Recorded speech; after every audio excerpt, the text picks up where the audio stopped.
Before we go, Judy Woodruff reminds us again of who they were. Judy? 4 of the 7 astronauts who died today were making their second voyage into space aboard the shuttle. 3 were getting what was to have been their first thrilling ride. 6 of the 7 were married, 5 of them were parents, leaving among them 11 children. Challenger's commander was Francis R. Dick Scobee, 46 years old, a veteran Air Force combat and test pilot.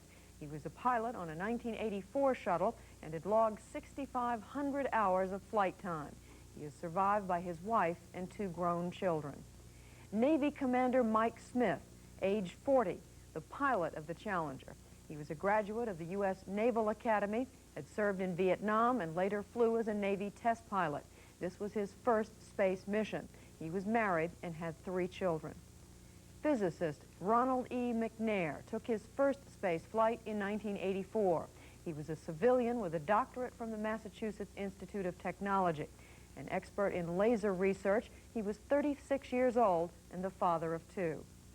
Air Force Lieutenant Colonel Ellison Onizuka, 39, was a crew member of the top-secret space shuttle mission last January. A native of Hawaii, he was a former aerospace engineer and pilot.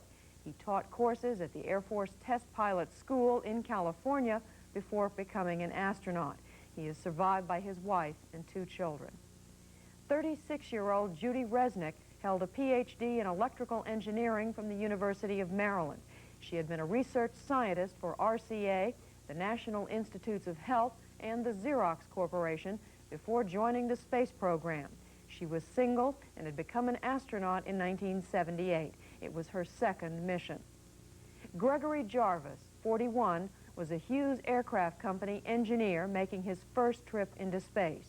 His mission was to test the effects of weightlessness on fluids carried in tanks.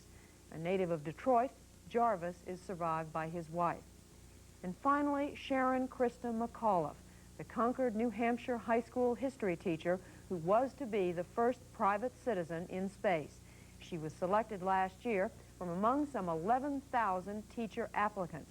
She had been preparing to conduct a class for her high school students from on board the Challenger. She is survived by her husband and 2 children. McAuliffe was the most celebrated member of this space mission, winning as she did the privilege to be the first teacher in space. Her selection was announced by Vice President Bush at a White House ceremony last July. She acknowledged her gratitude to the other finalists. I've made 9 wonderful friends over the last 2 weeks. And when that shuttle goes, they might be one body. But there's going to be 10 souls that I'm taking with me. Thank you. That's great. A little later that day, Christa McAuliffe was interviewed on this program by Charlene Hunter-Gault, who asked her first why she felt she had been chosen from among all the entrants in the nationwide competition. It's really hard to say. There were so many people. All 10 of us were excited about teaching. We loved the students. We're good communicators. I almost felt that the committee was going to have to put our names in a hat and just pick one out. Was there any one thing that you said or did or anything that you think may have made your application stand out? Well, in my application, not only am I very active in my community, but I also feel that fostering a real good national and international awareness is real important in students' lives. I also made my shuttle project something that everybody could identify with, a journal, a diary, something that would connect the ordinary person to the space age. In other words, that's what your shuttle project is, something that you have to do on the flight, right? That's correct. And so you outlined all of this in your application? Yes, we had to propose a project, and I wanted something that was unobtrusive, it wouldn't get away with the mission, something I could do. I'm not a science person, I'm not math inclined, so I needed something, because I'm a historian, that would tie in with my classroom. A journal seemed very, very easy, something that again would connect the students to history, and I also have been developing a course called The American Woman. And it's a social history. It deals with the common, everyday people behind the military and the political and the economic events. So in this way, it would also tie in with my course. Well, how do you see that tying in? I mean, what is your experience in space? How is that going to relate to down-to-earth problems? Well, we always see the astronauts. They are technologically wonderful. They do their scientific experiments. but that is their career. We don't really see space as a frontier, as a new way of living. And in our classrooms, all teachers have to really identify students with different types of careers. What I wanted to do was to give the ordinary person's perspective, to really show them that there was a new way of living out there. And I think that that will be that connection. I really hope the students get excited about the space age because they see me as an ordinary person up there in space and maybe can explain some of the things that the astronauts really either haven't taken the time because they're very busy with their experiments, or maybe just for me to see it in a different light. Some cynics have suggested that this whole thing is just a publicity gimmick for NASA. Obviously, with the project that you plan to do, you don't share that view, is that? Obviously, NASA's going to get some good publicity, and I don't have any problem with that at all. The money that they have expended, though, has raised the level of teaching as far as the role of the teacher. They're going to have a wonderful PR, and that's true. But I also think it's exciting students about a way of life that's part of their future. They've got to get ready for this. Their grandchildren are probably going to be on space stations. They're going to be totally different fields. I mean, there's going to be space law. There's going to be business in space. And students have to prepare for that future, and I think this will help them do that.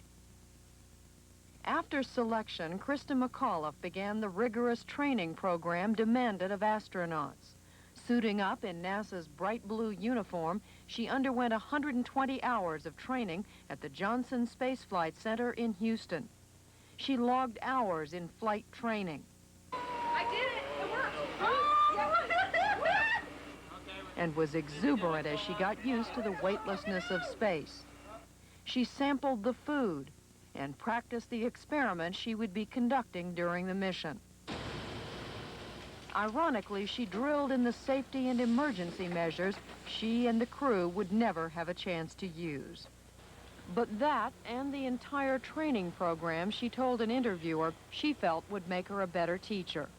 The whole experience, I'm sure, is going to change me. I'm growing as a professional as far as learning experience and finding out more about a particular subject, being able to hopefully enhance my teaching when I come back into the classroom.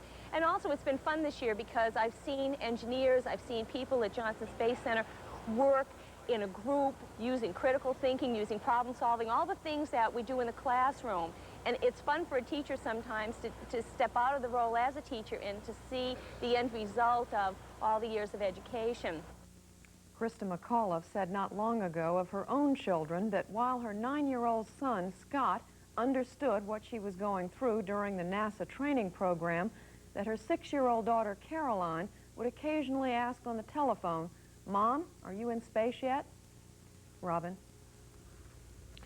Finally tonight, we close with President Reagan's special message to the nation from the White House this afternoon.